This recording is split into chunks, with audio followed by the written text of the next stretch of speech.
se la puede ceder al Estado. Y claro, aquí viene como que la pregunta: ¿qué fue primero, Ecusatón, el huevo o la gallina? Pues aquí yo te voy a responder, hermanos. Lo primero fue la asamblea de individuos que voluntariamente decidieron formar el Estado.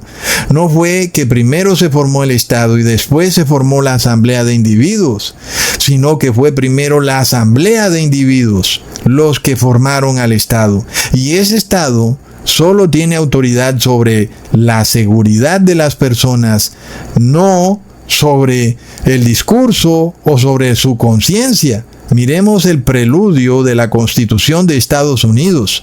Nosotros, el pueblo de los Estados Unidos, a fin de formar una unión más perfecta, establecer la justicia, asegurar la tranquilidad interior, proveer a la defensa común, promover el bienestar general y asegurar los beneficios de la libertad para nosotros y nuestra posteridad, ordenamos y establecemos esta Constitución para los Estados Unidos de América. Entonces, primero se han reunido estos individuos y han formado un pueblo, y luego formaron el Estado, el gobierno.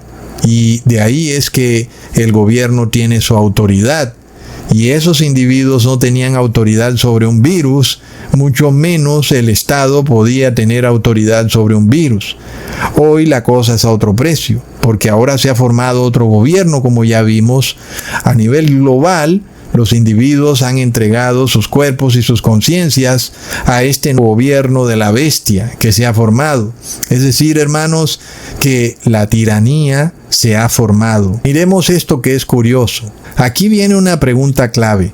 ¿Acaso una sociedad laica está destinada a la maldición de convertirse en una sociedad inmoral, perversa, degenerada y sodomita, como es la acusación que estos líderes religiosos están constantemente haciendo en contra de la República, ¿verdad? ¿O será que Jesús se equivocó al decir: dad al César lo que es del César y a Dios lo que es de Dios?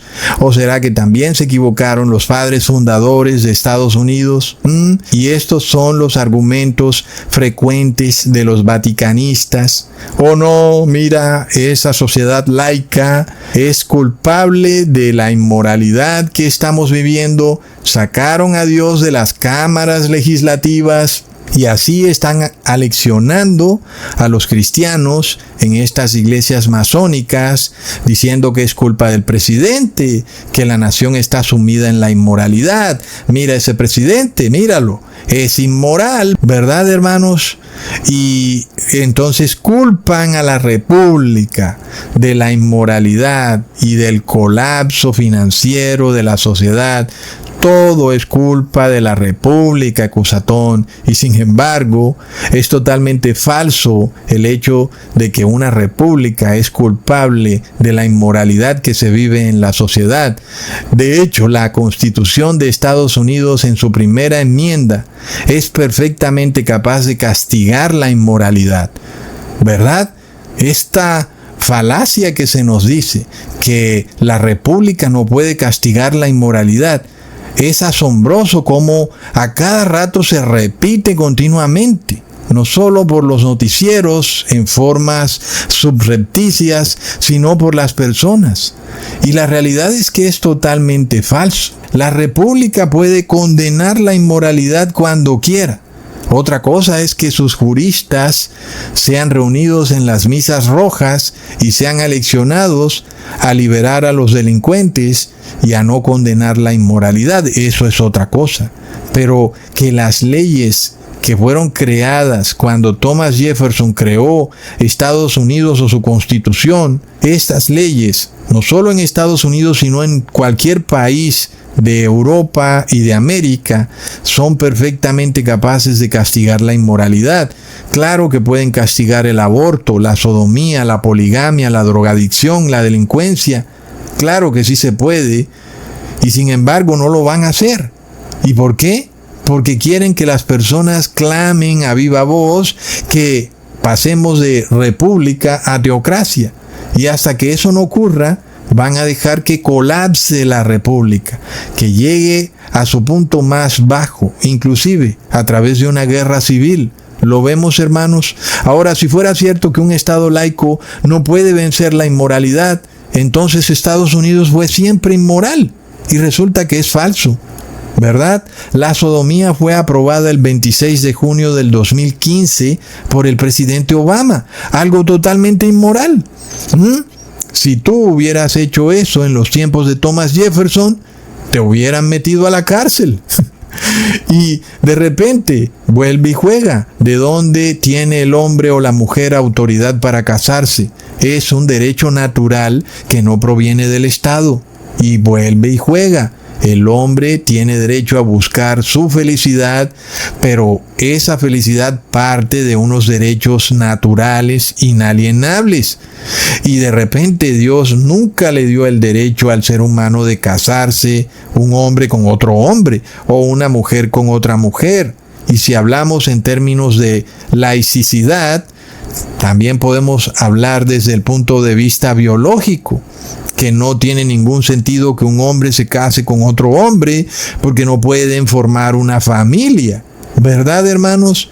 Y sin embargo vemos que esto no ha sido castigado por el Estado, y no ha sido castigado porque no han querido castigarlo, no porque el Estado laico no pueda castigarlo. Miremos otro punto clave. En el año 1878, casi 100 años más tarde, un evento ocurrió que puso a prueba la primera enmienda de la Constitución de Estados Unidos. Y en esta ocasión un hombre que pertenecía a la religión de los santos de los últimos días, que son los mormones, alegaba que él podía tener múltiples esposas porque así se lo permitía la primera enmienda. Es decir, el hombre alegaba que eso hacía parte de su libre ejercicio de la religión y que el Estado no podía inmiscuirse en el ejercicio de su religión, que consistía en practicar la poligamia. Entonces ahí se puso a prueba la primera enmienda y se puso a prueba el cuentecito que escuchamos hoy de que un gobierno laico es incapaz de castigar la inmoralidad, porque por supuesto que la poligamia es una inmoralidad, y aquí tenemos a este mormón diciendo que esa inmoralidad hacía parte de su religión. Entonces nosotros vamos a ver que en esa época, que era un gobierno laico, era una república, sí se pudo castigar la inmoralidad sin que tuviera que erigirse un gobierno ultra religioso o teocrático o islámico o cristiano, como hoy vemos que empieza a erigirse en Estados Unidos. Y este caso lo deja todo muy claro, que una nación con verdadera libertad religiosa sí puede castigar la inmoralidad, sobre todo cuando perjudica directamente a los individuos, es decir, a personas específicas, no a nivel general, ¿verdad, hermanos?, como pretenden hoy en día, sino cuando efectivamente hay alguien perjudicado. Entonces, de nuevo volvemos al mismo punto.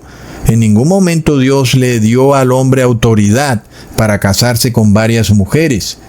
Y como esa autoridad no la tiene el hombre, mucho menos el Estado puede apoyar al hombre para que ejerza esa autoridad, porque Dios nunca le ha dado esa autoridad al hombre. Entonces, esta religión de los mormones es como una contradicción cuando dicen que son cristianos y al mismo tiempo practican la poligamia, que es algo totalmente inmoral. Y sin embargo, este hombre retó la ley de Estados Unidos porque obviamente fue castigado y multado en primera instancia por practicar la poligamia, y el hombre envió el caso a la Corte Suprema para que lo analizaran con respecto a la primera enmienda, porque el hombre alegaba que se estaban inmiscuyendo en su libertad religiosa. Y sin embargo, aquellos jueces de la Corte Suprema no fueron a una misa roja a consultar qué debían hacer, ¿verdad, hermanos? Miremos que lo que ellos hicieron fue investigar los escritos de Thomas Jefferson.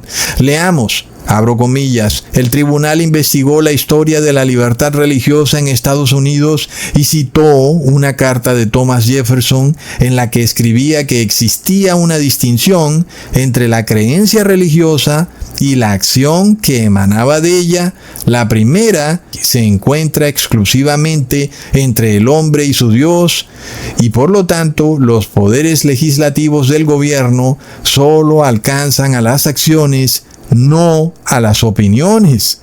¿Verdad? Está bastante claro, no se necesitan más leguleyadas, ni nuevas leyes de libertad religiosa, ni artículo 4, ni nada de oficina de la fe, ni nada de eso, porque nada más estos jueces, con ver los escritos de Thomas Jefferson, entendieron que la primera enmienda no justifica que se cometan actos que perjudiquen a terceros, como ocurría en el caso de las pobres mujeres que se veían perjudicadas por ser parte de este séquito o este harén que tenía este mormón, y ellas eran las que estaban siendo perjudicadas, y es algo que se podía probar además, no como ocurre hoy en día, que los juristas dicen que tú has perjudicado a una persona porque respiraste sin el bozal, sin que ellos tengan pruebas, ni testigos, ni nada en lo absoluto, y con todo y eso te condenan porque no te pusiste el bozal, porque supuestamente estás causándole un perjuicio a terceros,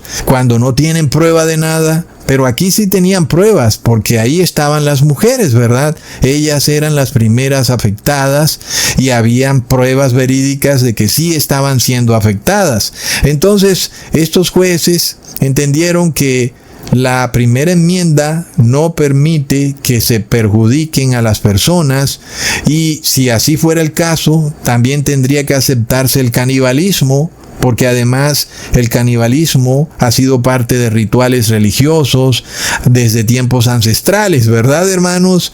Y volviendo al mismo asunto, ¿en qué momento el ser humano ha recibido autorización para comerse a otro ser humano, para darle gusto a su Dios, ¿verdad? Es decir, eso no aparece por ningún lado, y además, antes por el contrario, es condenado. De manera que es algo plenamente inmoral que le está causando un perjuicio a un tercero. Por eso la primera enmienda no puede permitir el canibalismo. No sé si estos líderes religiosos llegarán a tal punto de decir que la primera enmienda permite el canibalismo en Estados Unidos. Y asimismo nadie ha recibido autoridad para andar semidesnudo en las calles, para robar, para adulterar, para calumniar o injuriar, para insultar, ¿verdad? Pero el Estado solo castiga cuando los derechos de terceros son violados. Entonces el tercero acusa a esa persona ante el Estado, porque eso hace parte del contrato social entre los ciudadanos y el gobierno, en que el Estado debe velar por la seguridad de sus ciudadanos. Pero miremos la ironía de una teocracia que ya ha dejado de velar por la seguridad de sus ciudadanos. Lo estamos viendo, ¿verdad, hermanos? El objetivo de esta nueva teocracia es, sin embargo, expulsar a Dios de tu conciencia, porque ellos son ahora los que deciden a quién vas a adorar. Tú vas a adorar a la Trinidad. No puedes hablar mal en contra de la Trinidad, ¿verdad? Es lo que a ellos los ofende. No los ofenden los robos, no los ofende la criminalidad ni la inmoralidad. Por eso el Apocalipsis es tan certero en revelarnos a esta teocracia como una bestia. No pudiera llamarse de otra manera, ¿verdad? Porque empieza a corromper el contrato social en el que se ha formado el gobierno. Entonces, los que impulsaron estas nuevas leyes que vemos hoy en día, llamadas libertad religiosa, libertad de culto, libertad de no sé qué, de adoración, ¿verdad? A la final están buscando limitar